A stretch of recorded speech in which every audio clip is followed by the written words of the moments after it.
Okay, so like I said, I'm at Jukes. I was formerly known as the head of product for Office of National Statistics. I left a little while ago. This is the last time I'm ever talking about ONS at events. So if you ask me anything, I'll be entirely honest. Jonathan used to work for me as UX architect there, and basically I've been blogging and doing talks taking credit for his work for the last 2 years. So I finally convinced him to come along to one of these with me. So we're just going to, this is kind of the agenda, so we're going to talk about what we faced at ONS, kind of what we did. Jonathan's going to talk about that, some of the lessons we learned, and kind of the problems we faced. And we probably aren't going to have time for questions because we haven't timed this properly, but we shall see. So if you don't know, Office of National Statistics is the largest independent producer of official statistics. So despite what people on both sides of the aisle might say, ONS is independent. It doesn't answer to any ministers, so it isn't shilling for the government. It isn't also, as the government will often tell you, trying to undermine the government. It is independent. It's always great at that, but that is very much at the core of its being. So it gets about 500,000 visits a month, kind of unique visitors. So it's just big enough to be quite serious, but it's not huge. So I forgot the numbers. And so they were just X's. So it's quite a big site. It's quite a big site that consists of lots of HTML, an enormous amount of Excel, as you would expect from statisticians, and lots and lots and lots of PDF. So it was a kind of incredible mess that had grown up over the years, and they've had a site since kind of the early days of the web. So the absolute disgust of every real statistician, baby names list, the top boys and girls names every year, is by far the busiest day of the ONS calendar, by miles. So this, like statos hate it, fundamentally. This is my favourite thing. Every year we do a Game of Thrones. After characters in Game of Thrones. What was my design team won an Information is Beautiful award for doing some visualisations on this, so we're quite proud of it. And yeah, genuinely there are people named Khaleesi. That's going to bite them on the backside later in life. So this is what we came to. So I joined ONS. Now I didn't do a lot of research. One of my best friends had become the director of digital there, and asked me to come along and help her out. So I took the job. In the first week I was there, or second week, there was an 800-word article in the Financial Times just slagging the website off. Nothing else. Just about how bad the ONS website was. And it was called, and the quote that mainly was on Twitter was the fact it was a national embarrassment. So I kind of realised I was in a sticky moment here. This is how bad it was. There was a parliamentary investigation into how bad it was. And this is what, remember that you had one job meme? This is the thing. The Office of National Statistics website makes figures hard to find, and statistics are often presented in a confusing way. Like we had anything else to do? So like, we were in trouble. And this is genuine, real feedback. Somebody filled in a quite long survey with lots of questions and filled every single bit in properly, not taking the mickey, really, really nicely, and in the free text bit at the end wrote, whenever I know I have to use the ONS website, it makes me want to cry. So this is one of the reasons. At the time, the website had 1,400 categories of statistics, went down 5 levels, was incredibly specific, had been written for the Government Statistical Service as an internal filing system essentially, and it has been used on the web. The amazing thing was that ONS, despite the name, isn't the only part of government to do official statistics, so lots of other departments do as well. But people who didn't know that would come to the ONS thinking, so we didn't do education statistics at all, we didn't do health statistics, we didn't do all the agriculture statistics. But there was just about enough stuff on a really bad website to make you think you just couldn't find it. So you spend a lot of time searching and browsing, thinking, oh, maybe it's there, and then you'd follow the kind of path down, and then you'd literally get pages that were empty. So they'd have the heading of agricultural statistics or something, and there would just not be anything there. Because there'd been this concept at some point that if they built it, they would come, like when the food would come. So at some point they felt that if they showed that it was all there, all the other government departments would give up and it would all kind of come to one place. It never happened, clearly. This is one of my favourite things ever. Has anyone ever... So this is Tim Harford, who is...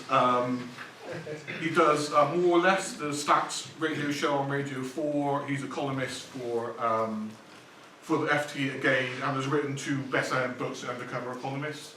So this is what he wrote in a book.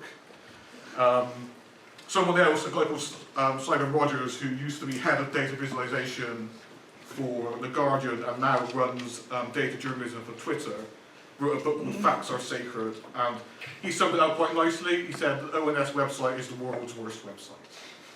So this is what we were dealing with, basically. And Jonathan's going to tell us how he fixed it. Cheers. So unfortunately this is the boring bit, that was the interesting bit. So what did we do? I came in also not knowing just how difficult the task it was, but also not really knowing that the business weren't that open to change. The ONS, being public sector, I think it's fairly common, is fairly risk adverse, and they needed to know a lot about me and a lot about the approach that we were going to take. So one of the first things we did, and I'd like to say that it was my idea to go and meet this team, but actually they were kind of thrust upon me. The ONS has a large methodology team, and they're there to ensure that ONS statistics are kind of beyond reproach. And they were keen to find out what we were doing. They wanted to know sample sizes, they wanted to know margins of error, all the kind of statistical stuff that I'm not an expert on, but kind of know roughly enough. But as it turns out, it was probably the best thing that we ever did, because they bought into what we wanted to do and kind of gave us their blessing. So we started off, as you do, looking at the web analytics. Web analytics on the site were not great. You kind of get a feel for this, how this site was. They weren't implemented wonderfully. There were lots of gaps. There wasn't much in the way of path analysis. So with a lot of manual work, managed to come up with a kind of view of the taxonomy and the pattern. So this is not hugely interesting, but essentially, kind of at the top here, this is people coming to the website, the first thing they click on. So within the taxonomy navigation, they'll click on, say, economy. And then down the side here is the immediate next click. So not looking at any content, not browsing, not clicking to any kind of content under there, but immediately click into another point within the taxonomy. So as you can kind of see, and not surprisingly perhaps, 32% of people clicking on economy immediately clicked on government, 24% for business and energy, and then population, people and places. You can kind of see there might be some confusion there. One of the things I did was to sit down and watch every minute of every piece of usability testing that had been done on the site, which was interesting. Well, actually, it really wasn't interesting. It might have been interesting about the first half hour, but I kind of felt that it was essential as an opportunity to understand who the audience were and the issues that they were facing. And one of the kind of interesting things was one of the tasks that people did was to look for migration figures, and the failure of that task was kind of back to this whole confusion here. So migration, does it sit in people, places sort of sounds like migration. Does it sit in population? Yeah, migration, population. So actually it kind of really helped to get a better view of it. We did a competitor analysis. Because it's private, public sector doesn't mean that it's not as applicable. There's lots and lots of statistical websites out there, and we're kind of keen to see whether there was any kind of crossover, anything we could learn, and sort of transpired that there was no kind of one taxonomy to kind of fix it all. It was lots of little mini things around economy and population and labour market. We did the obligatory content audit. So what was there, why was it there, how did it get there? We looked at things like how much content was assigned to each taxonomy node. So off the top of my head, about 30% of the taxonomy nodes in that 1,400 taxonomy nodes had one or less items attached to it. One of the interesting things, the taxonomy, the existing taxonomy, was managed by the ONS library. They used multi-tes, everyone remembers that, to kind of manage it. And they provided me with 2 LibreArch files full of correspondence about how they'd come up with the taxonomy. And reading through it, there was an email from one of the statistical teams asking for a particular node to be added, and they declined it. So this person escalated up to their manager, it got declined again, it went up again, there was meetings, there were minutes of the meetings in there, and eventually they added it to the taxonomy. When it came to look at the taxonomy and went to that particular node, there was nothing attached to it at all. And this had gone over months. So we were determined that it wouldn't be done by committee, it wouldn't be done by internal people only. So we reviewed and consolidated and came up with a structure and the kind of content that we would have underneath it. We did a card sort. Unfortunately, it was a closed card sort, which is not something that I particularly agree with. But the business was very keen to ensure that we didn't come up with a structure that didn't align to their business teams. However, I felt confident, because the amount of research that we'd done, that we could come up with a structure that we could test. So we tested with 200 participants. We did moderated and unmoderated. We did online with optional workshop. I personally interviewed 40, 50 people and had them do the card sorts and talk through the kind of terminology they would expect. And at the end of that, we came up with a structure. So we took the structure into a tree test. So we had 16 tasks, find tasks against the structure. And some of those tasks were based on ones that had been done through the usability studies previously. And we did 3 rounds of it. So we put people through the tree test. At the end of it, we came out, we analysed it, we adapted it, and then we went and tested it again. I say 3 times, we actually did it 5 or 6 times. The business, at the end of it, didn't buy into the structure. And they threw us lots of people that they knew externally and wanted us to test with them. So we tested with just economists, just people interested in population figures, and it still tested pretty well. And again, that was with over 100 people.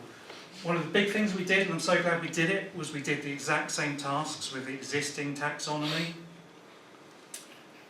So what this shows is these kind of charts, these bars here are the new taxonomy, and this is the existing taxonomy. And these were the kind of 3 rounds of it.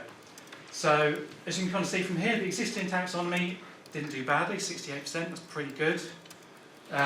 Admittedly, lots of the people that took part in it were existing users, so they obviously had a fairly good grasp of it. But where the kind of interest comes in is that actually to find the information first time, only 39% of people managed to get to that first time. So they would go somewhere, they would backtrack out, they'd go somewhere else, and eventually they would find it. Going back to the methodology, one of the things we did to kind of get the ONS on board was to align with Jeff Saru. I don't know if anyone's familiar with Jeff Saru, kind of one of the main people out there in putting data behind UX. And on his website, they've done some work where they took this kind of success benchmark, 1,200 tests, and they worked out a kind of success for tasks, and it worked out at 78%. So we used that to say that's what good looks like.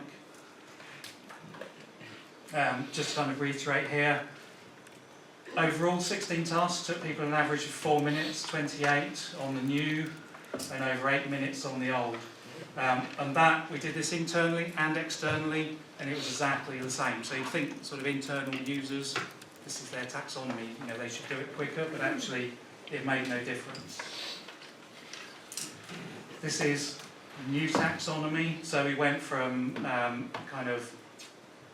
potential 12 top level items, I think it was about 10, but and ended up with these kind of 4 key things. And this actually goes further down here, but it's cut off. So we ended up with 173 categories down 3 levels. What I would say is, for the purists, this isn't really a taxonomy. It's referred to as taxonomy, everyone refers to it as taxonomy internally, but we took some liberties with it. I didn't feel that we could put certain statistics further down at the third level, so things like consumer price inflation, sort of behind baby names, the second most interesting thing. We brought that kind of higher up, so it definitely is not one for purists.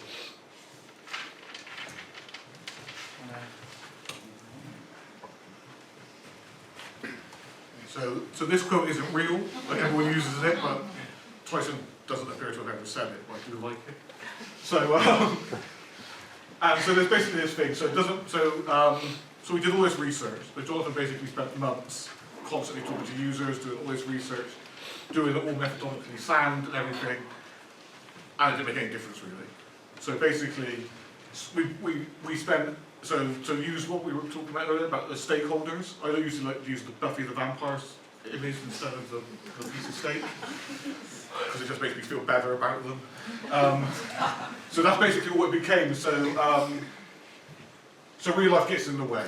So we had these categories. So as Jonathan said, so after baby names, the most important thing at ONS is inflation. So if you do internal search analysis, 8 of the top 10 words that are searched for on the ONS website internally and from Google, back when you used to be able to do that sort of thing, are some version of inflation, whether that's CPI, RPI, just the word inflation, and it's because it's the thing that affects most people most often. So because everybody in the ONS kind of competes with each other internally, all the different stats teams, they all know that, so they believe everything they do is related to inflation, so everything needs to be tagged to inflation. So on the inflation landing page, everything had to be there. So that was kind of an ongoing argument that we constantly had, was this idea that actually, what the hell, no? But it just meant everything ground to a really low pace because you had to deal with that all the time. So since the taxonomy's gone live and there's content behind it, that we've kind of shown that actually the top level taxonomy is irrelevant to the users. That's partially because the way that we present the taxonomy is different now, so it's a drop-down menu at the top, or it's a kind of expanding menu on mobile, and on the existing site it was a proper kind of branch navigation. However, we spent more time, and I kind of, because it was a closed card sort and we had these defined categories, and we did, in the closed card sort, we did actually start out with 6 categories and managed to kind of whittle them down to 4. But I decided, because we were kind of limited to that actually we'd spend more time looking at the terminology and the wording and the labelling of everything below those. And what we found is that exposing the second level actually makes the user's life simpler. They can kind of see immediately what they want and they're into it. Great thing about a tree test is it's just a tree and you navigate down, and it's a reliance on the terminology that's used, but there's nothing to kind of distract. As soon as you put it into the real world and you add content in there and the content is confusing and it's weird terminology, then actually they get lost again. You know, immediately, as soon as you scan in the page, you kind of think, oh, this content is not quite what I was thinking. And actually, if we put the same tasks through on the live site, we wouldn't be getting sort of 90-something% success rates. One of the big things that we should have done was to actually spend more time on the metadata. So we kind of knew it was important, and since the site's gone live, and all the usability testing we did through, the alpha and beta have the same kind of message. I don't know what this content is. It doesn't make any sense. It's your wording. It's not the wording that we use. I need to be able to find this based on certain metadata that's kind of relevant to me. And we knew it was an issue, but we glossed over it. And since the new taxonomy is in there, it certainly helps people get down to a point, but ultimately it's still the failing of the content under those nodes. So one of the problems still is that at some point you still have to. At some point you end up always having to get an Excel spreadsheet. There's stats. At some point you have to make a decision you're going to download something, and it's still not clear enough you're downloading the right thing. So you kind of follow the path, and the information sounds much clearer, and everything seems to make some point.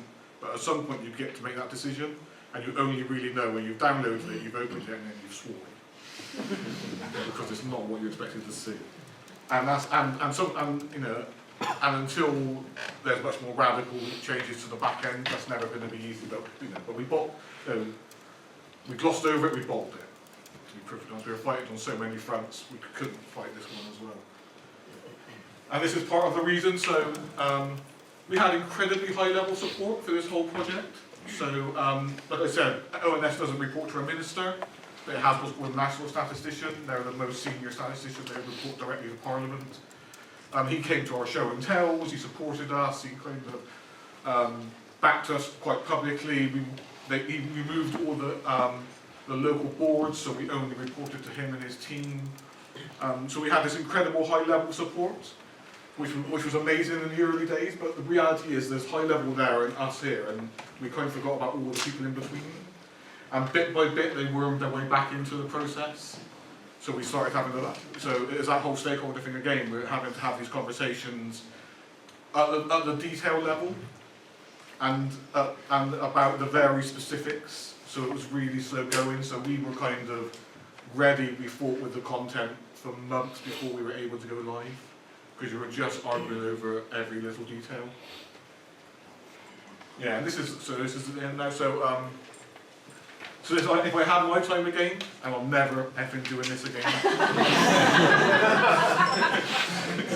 Believe me. Yeah, so seriously, like, it was both an amazing experience and I'm not doing it again. So I've even left government now after 10 years off the back of it. But if I had my time again, I wouldn't spend all this time on the bloody navigation, to be perfectly honest. We spent so much time on navigation, so much time on the IA and all that sort of thing. We forgot about search. And the reality was, if the site's going to be sustainable long term, and if the way people use it and the way people's habits are changing on the site, we ended up, I think we ended up spending 2 weeks with an Elasticsearch developer company to fix search, and we'd spent 2 years on everything else. And it was just the wrong way round for me. It's better. The search was so bad before, it was one of those things where you could do anything and people would say, well done. You know what I mean? But it wasn't enough. We didn't spend enough time on search. And slightly, for me, my failure as kind of the product lead on the whole thing is, at the very beginning I had search as a priority. Like on day one, on the board, search was there and it never went away, it just never got done. Because other things always got in the way, and that was my failure. It should have been an open console. I don't, closed consoles have their place, but it's always that, what would it have looked like?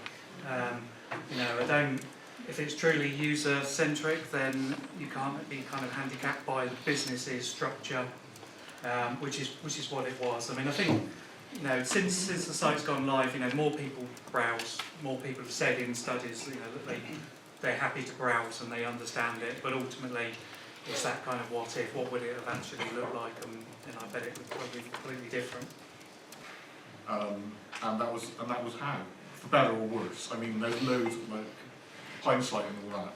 There's loads I would have done differently, but I'm proud of it more generally. I think that's all our time, yeah? Cool, thank you everybody.